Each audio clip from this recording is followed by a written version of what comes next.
बिस्मिल्लाहिर्रहमानिर्रहीम।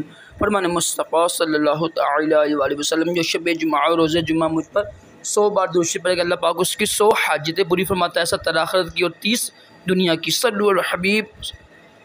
मुस्कुराना भी अज़ीम सुन्नत मुबारक राशिद अतारी नूरी दवा खाने की तरफ से।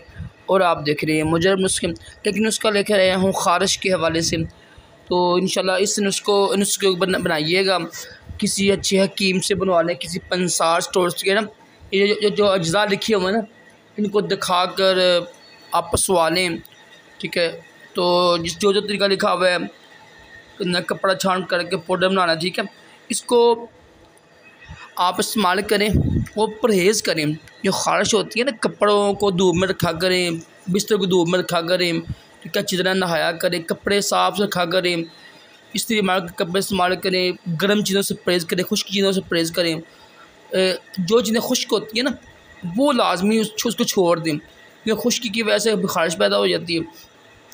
तो इंशाल्लाह इसकी बरकत से, नुस्खे की बरकत से इंशाल्लाह ख़ारिश ख़त्म हो जाएगी। आजकल काफ़ी ज़्यादा ये बीमारी फैली हुई है ख़ारिश की ना।